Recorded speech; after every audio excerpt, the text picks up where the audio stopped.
Welcome to Live the Dream with yours truly, Marty Kaiser. Buckle up and let's get started. Happy Friday, everyone. This is Marty Kaiser with our Friday edition of Real Estate Tidbits. Hope everyone is doing well. I'll have to pardon myself if you sound like I'm a little bit hoarse. I was off last week and did some traveling, and I think between traveling and the airplane travel, I caught some kind of head cold. And so finally I'm feeling better today, but I might sound a little bit nasally, so I apologize for that, and or if I cough and interrupt myself. But otherwise I'm doing much better, so I'm ready to rock and roll today. So I wanted to go over a few things. Let's start off with some real estate data. As you know, I always focus on Hunters Creek as part of my podcast because I do not only a lot of business there, but because it's a great area to track and it gives you a pretty good barometer of the market. Hunters Creek is a very popular, larger community, so it tends to be pretty active and pretty representative of market trends. So, and I pretty much know every transaction that's taken place in Hunters Creek, all the things that are for sale. So I can give you data with complete confidence that it's 110% accurate. So presently in Hunters Creek, there's 39 homes for sale, ranging from $425 to $995. And that number has stayed pretty consistent the last 6 or 8 weeks. In my opinion, it's definitely a little bit less than it normally would be at this time of the year. And I think, as I've been mentioning in previous podcasts, that's due to the uncertainty caused by the Iranian conflict, which at this point is kind of hard to predict what the outcome is going to be. But anyway, that's the amount of inventory we have in Hunters Creek.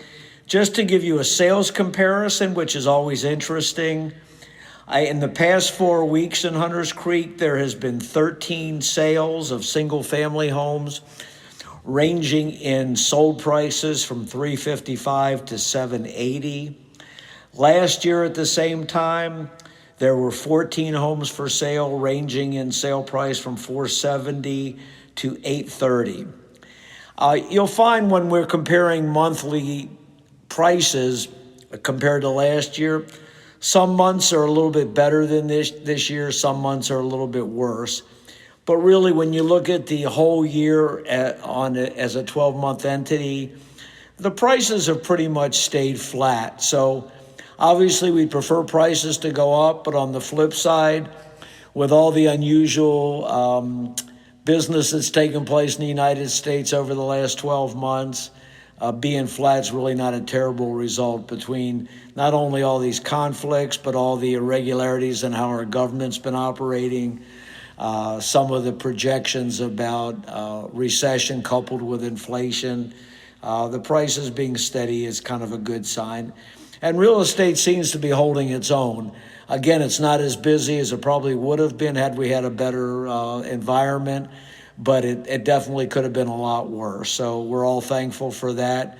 And I'm expecting the next 3 or 4 months to maintain this consistency. So that's a little bit about real estate. I will obviously keep you apprised of that. I did want to mention a new property we're going to be putting on the market this coming week. It is in the Hunters Creek community. It's in the community called Westshire. It's a 1-story, 4-bedroom, 2.5 bath, approximately 2,100 living area. It's in very good condition, and it's priced to sell. It's very reasonably priced at $515.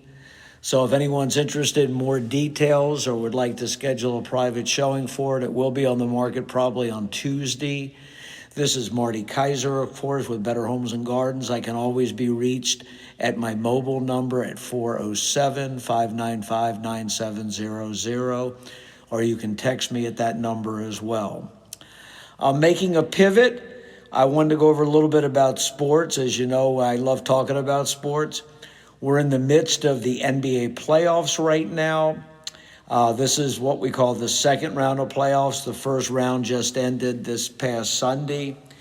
And I'm going to start off with the hometown team, as I've nicknamed them, the Orlando Tragic.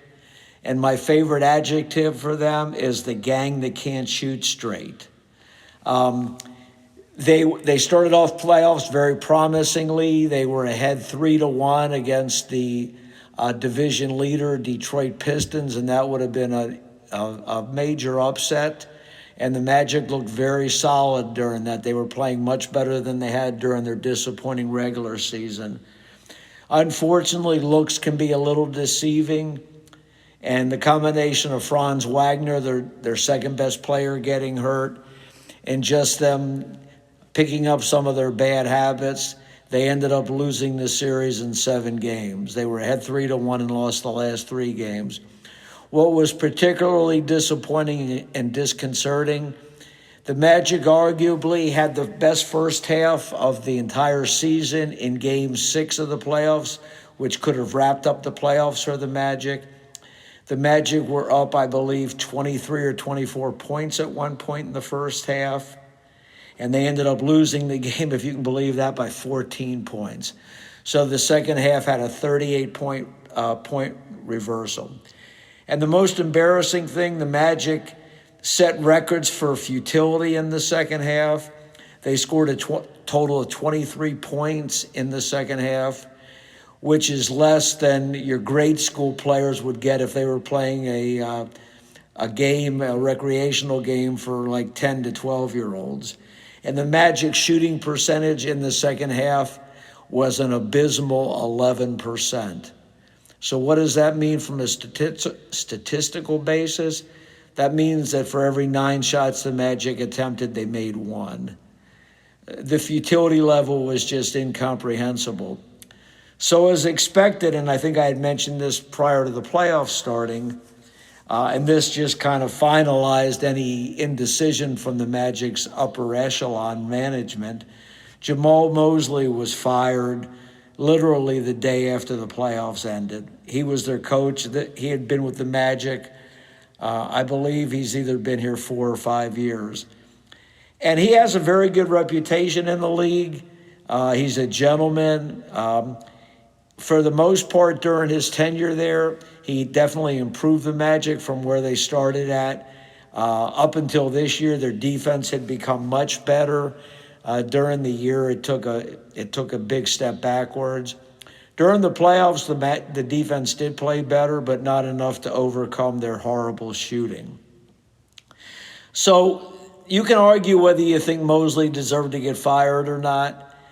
In my opinion, he was somewhat of a scapegoat in the sense that all 3 components of the Magic were responsible for this disappointment to this season. Besides Mosley, the players underperformed, in my opinion. The Magic have one of the higher payrolls in the league right now, and they had traded away a lot of their future draft capital to get Desmond Bane. So it's going to be harder for them to increase their player talent pool due to the fact that they don't really have as much flexibility, both in terms of their salary cap and or future draft picks.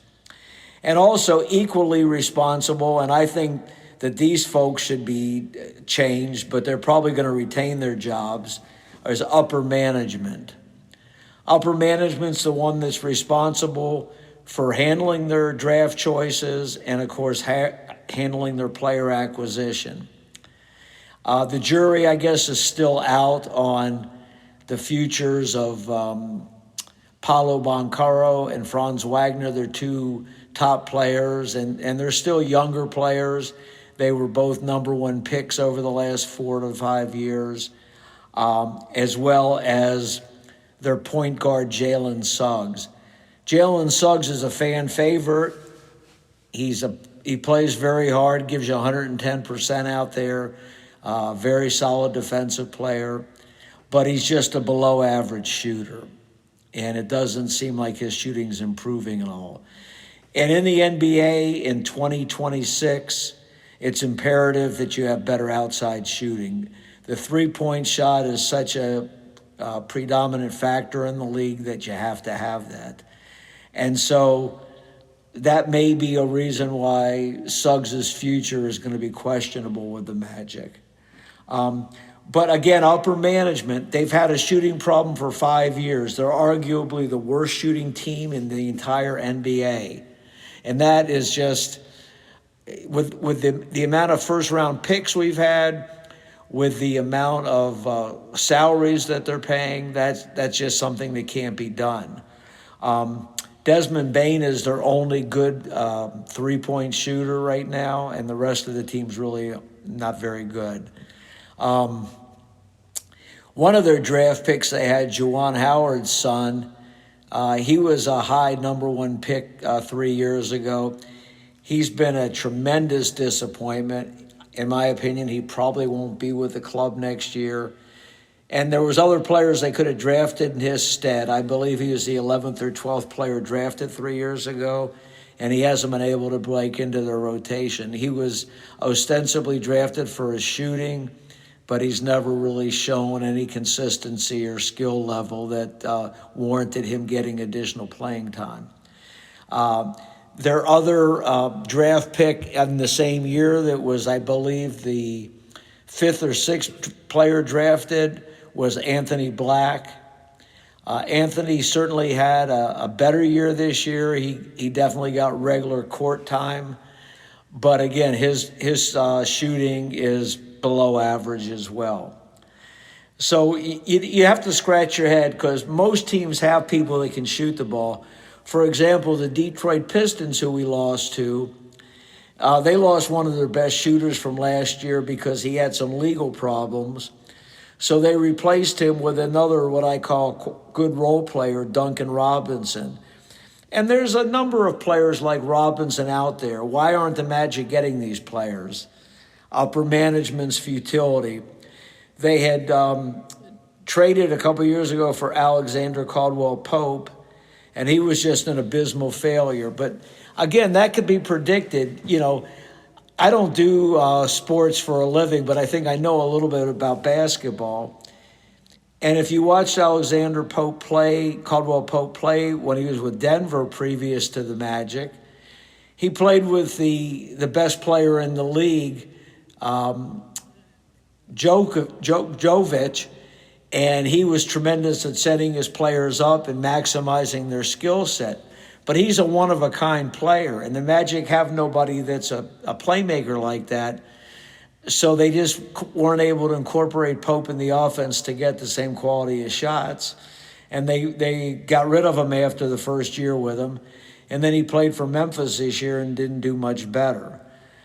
So you wonder what kind of scouting system the Magic have and what kind of qualifiers their upper management uses. Also, kind of as a sidebar to that, they need to get a quality shooting instructor. I know when the Magic back in the day had Shaquille O'Neal, and his kryptonite was he was a terrible foul shooter. They brought in a shooting coach at that time called Buzz Brayman to work with a few of their players, not just Shaq, and he definitely improved their players. That's something that's a specialist that's sorely needed. Why don't the Magic have somebody that's a shooting expert? Well, let's ask their upper management. Our media in Orlando, it's not like if you're playing sports in Chicago, New York, Boston, where the media is a lot tougher on the teams. Here, our media is pretty soft on the Magic, and they don't really get the same quality of questions and press conferences as tougher media. Mike Bianchi is probably the only columnist that will pose somewhat difficult questions, but even his compared to our northern press counterparts are not really of the same confrontational nature. So those are some things that I've noted in the Magic. We'll have to see what happens in this offseason. My own opinion, I think they ought to hire one of two coaches. Number one would be Billy Donovan. He's the ex-Florida Gator coach, as well as he coached a few teams in the NBA. Billy, believe it or not, was hired by us 19 years ago, but he was coming off 2 national championships with the Gators and kind of had what I call buyer's remorse and backed out of his coaching agreement the day after he had agreed to be the coach here. But I don't hold that against him. I can understand why he wanted to stay with Florida at that time. The other candidate or two are probably long shots, but they're coaches that I would consider. One is Tom Thibodeau. I thought he was unjustly fired by the Knicks. He's a tremendous defensive coach. Now, if I was going to hire Thibodeau, I would definitely have a qualifier that we get a really good offensive coach to go with him, because I think our offense definitely needs some retooling. Compared to other teams, they just play somewhat old-fashioned. And, for example, Desmond Bane was not consistently getting shots. They should have had more creative ways to get him the ball. The other candidate I would mention, again, I don't even know if he'd be interested in the job, but he's definitely a quality offensive coach and had a tremendous track record with the Magic, and that's Stan Van Gundy. Stan still lives in the Central Florida area. Right now, he's a game announcer on Prime Video, I believe, or Amazon. So I don't know if at this point in his life he still wants to coach. But Stan did a great job with us. Dwight Howard was at his best here. He developed three-point shooters. Right before three-point shooting was as big a fad, such as Rashard Lewis and Haido Turkoglu. So I believe Stan would be a tremendous asset, and he was a fan favorite here. So those are the three candidates that I would put forward. And if upper management wants to call me, I'm always available to consult with them. As you know me, I'm not shy with giving my opinions, and I love talking about sports. The second round of the playoffs, as I mentioned, is underway. Right now we're down to 8 teams in the NBA, the New York Knickerbockers versus the Philadelphia 76ers. The Knickerbockers are ahead 2-0, and with Joel Embiid's off and on physical status, I believe the Knicks should win that series in 5 or 6 games. The second series is the Detroit Pistons, who beat the Magic, playing the Cleveland Cavaliers. And the Cavaliers are one of these teams that look great on paper. They have a good roster. But they're kind of like the Magic, and you have to question their intestinal fortitude and heart. They just don't seem to be able to maximize the players. So I would be quite surprised. The Pistons are ahead 2-0, and I believe that series will probably end in 5 games. The third series is the San Antonio Spurs versus the Minnesota Timberwolves. San Antonio has the phenom Victor Wembanyama, and Minnesota is led by Anthony Ant Edwards. I think that could have been a really close series. Right now it's 1-1, so it is close. But a lot of it's going to depend on Ant Edwards' physical situation. He came into the series with an injury, and he has played and hasn't looked terrible or anything, but he doesn't seem to have quite the same endurance and quickness that he normally have. So because of his physical limitations, I would expect San Antonio to win that series in 5 or 6 games. And last but not least is the defending champion Oklahoma City Thunder versus the LA Lakers. The Lakers are headed by Luka Doncic and LeBron James. Unfortunately, Luka's been out for a few weeks, so he's missed the first 2 games, and there's no guarantee when he'll come back.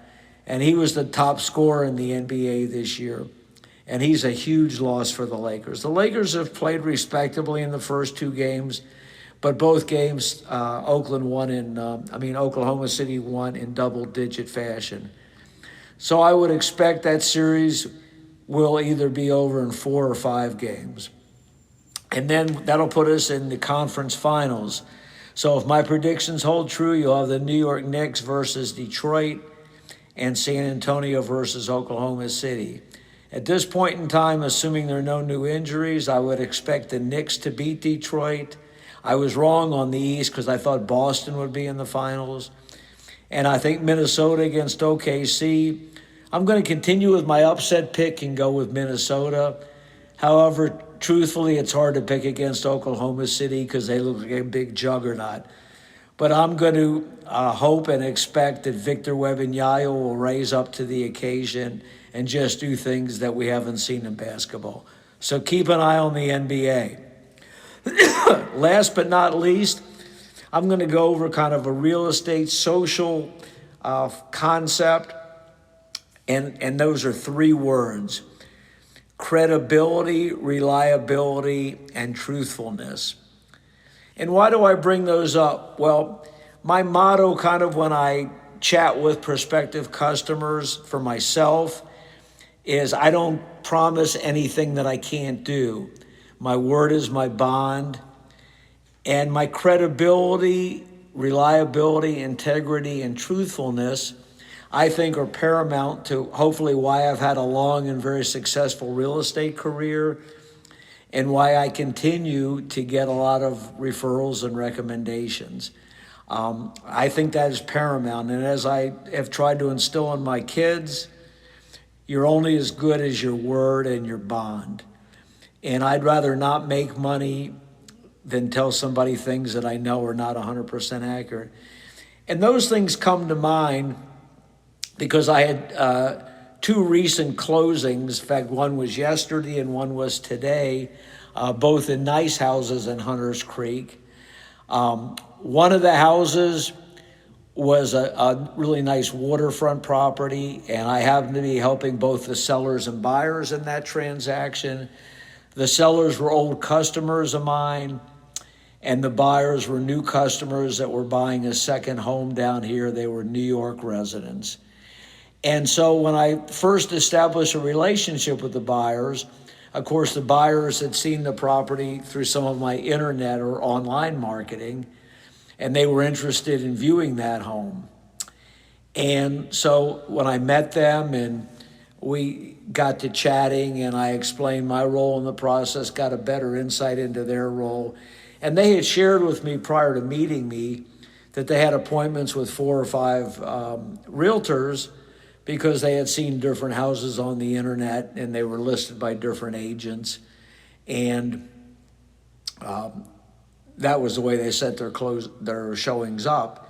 And I mentioned with them during my appointment with them that I certainly understand what they were doing, and to let me know, how those 4 houses compared to the house that I was showing them. And I also said that, should you not find any homes that you're ready to make an offer on, I would certainly love for you to work with me. And I explained to them the benefits of working with one agent and how I thought I could maximize their situation. So we parted friendly. They seemed interested in my listing. They got back with me at the end of the day, and for different reasons explained to me why the houses with other agents didn't work out for them, and some of the inconsistencies they were told by some of the other agents. And when I had visited them, as we parted, I had mentioned to them, too, that I'd be glad to show them other homes in Hunters Creek or anywhere that they wanted to look.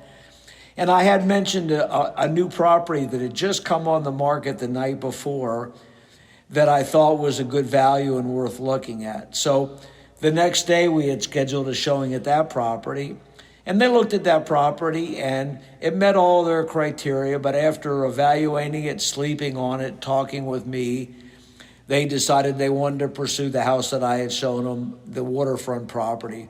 Now, interestingly, the waterfront property was a little bit above what they had anticipated spending because this was going to be a second home purchase.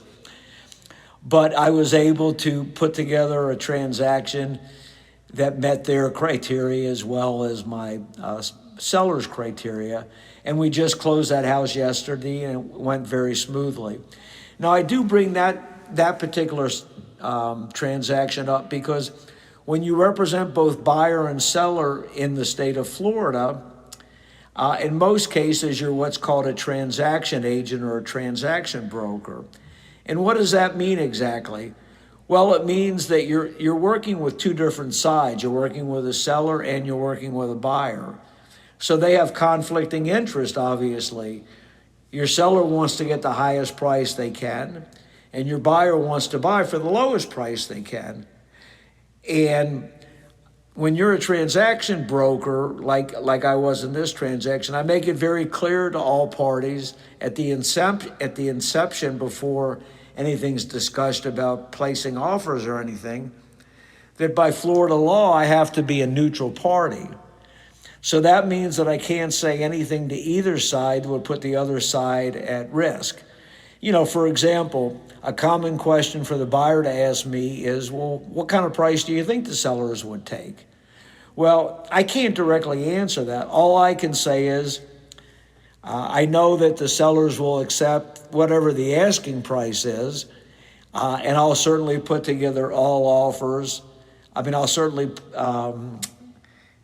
present all offers and do my best to get a meeting of the minds between both sides.